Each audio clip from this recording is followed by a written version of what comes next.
Dios se complace en crear cosas perfectas, pero no de un solo golpe, es decir, terminadas.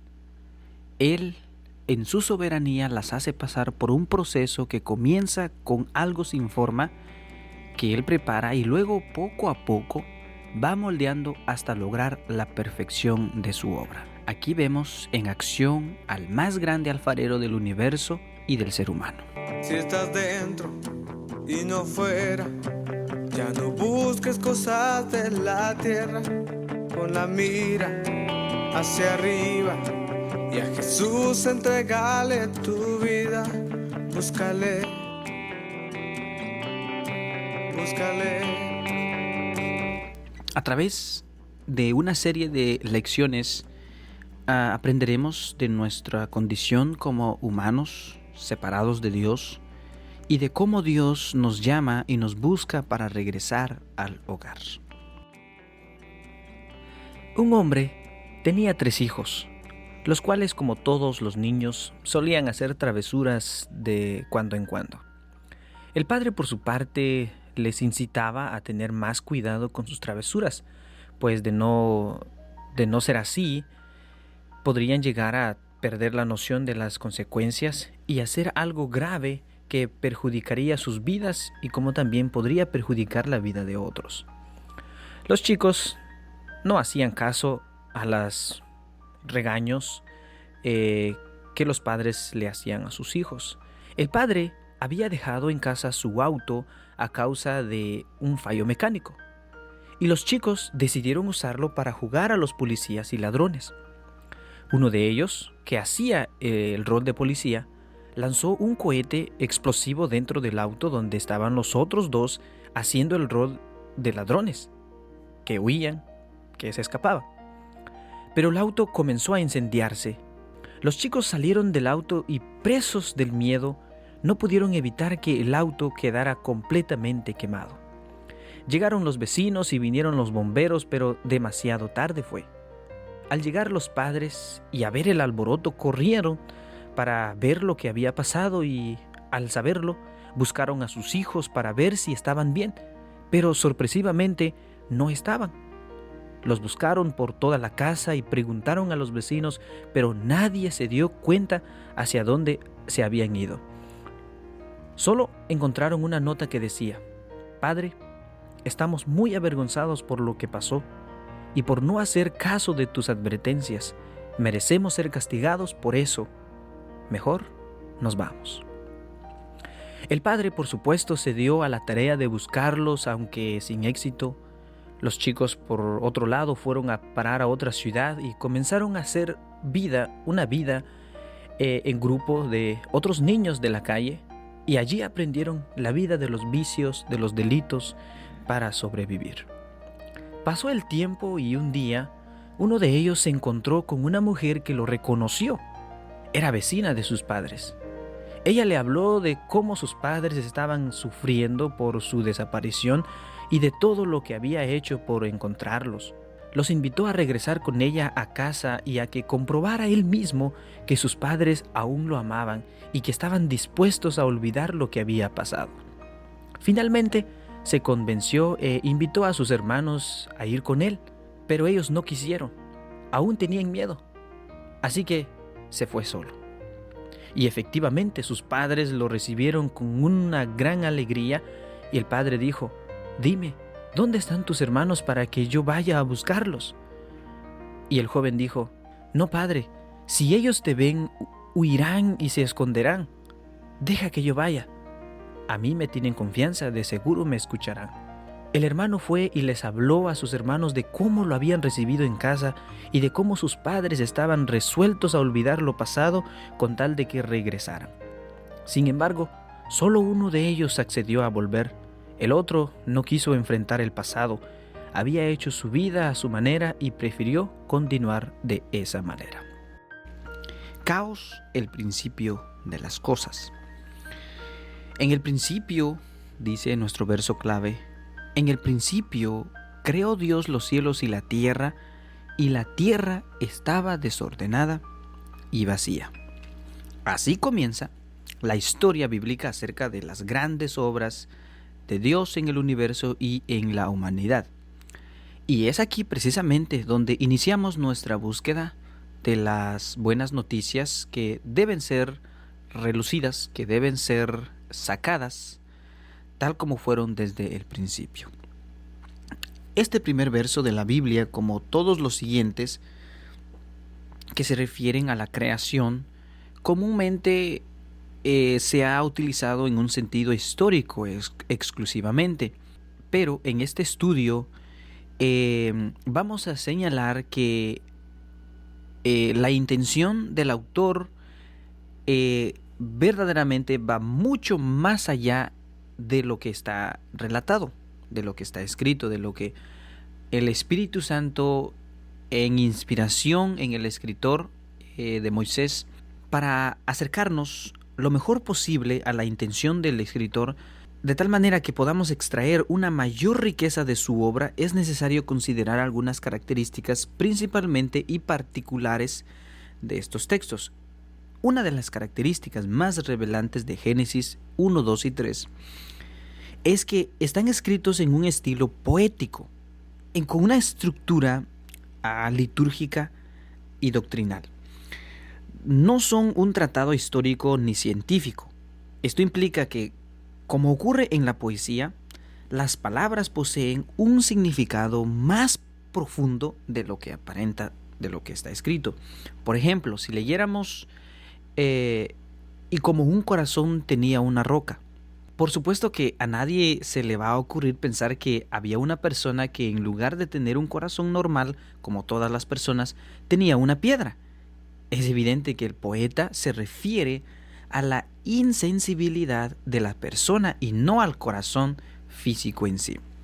Con estos breves antecedentes, con estos breves ejemplos, vamos a abordar ahora el texto de Génesis capítulo 1, versículo 1. Y lo primero que necesitamos hacer es responder algunas preguntas del Génesis capítulo 1, versículo 1 y 2. En el principio creó Dios los cielos y la tierra estaba desordenada y estaba vacía. ¿Cómo llegó la tierra a estar desordenada y vacía?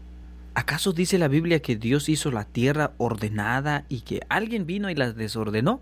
¿No fue Dios mismo quien la hizo originalmente así?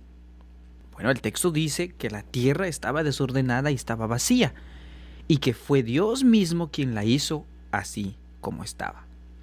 Una versión más reciente de este texto dice: la tierra no tenía entonces ninguna forma, todo era un mar profundo cubierto de oscuridad. La respuesta a estas preguntas es vital porque nos lleva a descubrir el primer concepto sobre Dios que quiere comunicar el escritor, o que quiere comunicarnos Dios a través de la inspiración en el autor. Esto es la idea de un Dios único, de un Dios que es absoluto, de quien proceden todas las cosas, aun cuando éstas estén en un desorden o estén en un completo vacío.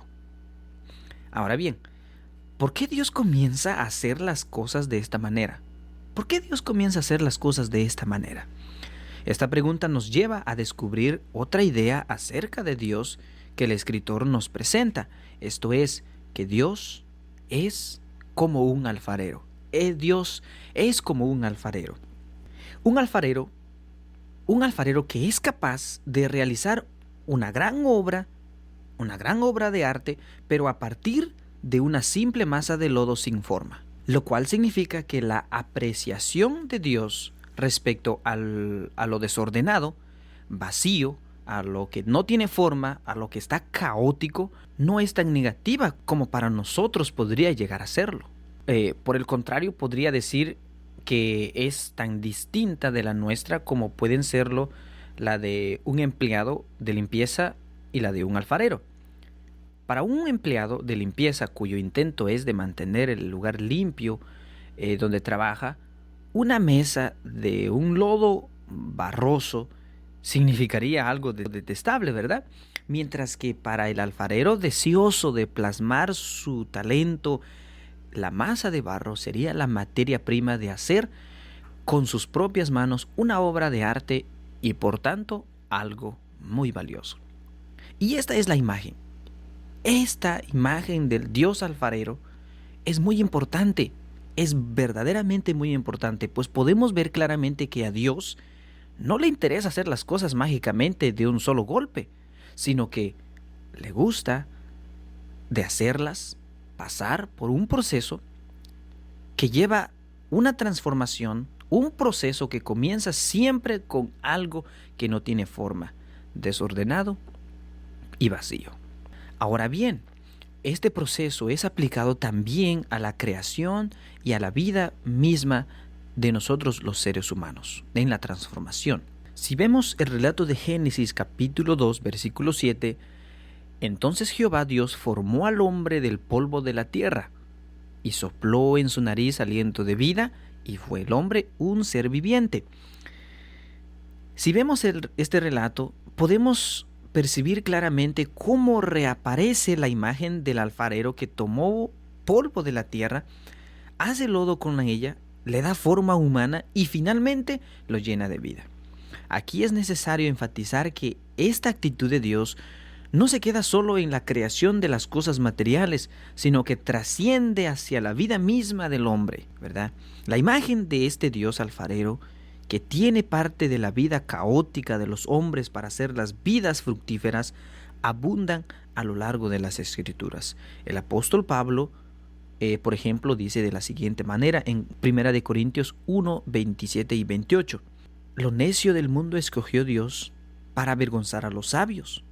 Lo débil del mundo escogió Dios para avergonzar a lo fuerte, y lo menospreciado escogió Dios, y lo que no es, para deshacer lo que es. Claramente nosotros podemos ver nuevamente que Dios toma algo que para el ojo humano es inservible, no tiene forma, pero en las manos de Dios viene a ser un vaso útil para transformarlo en algo útil, y eso lleva honra y gloria a nuestro Dios.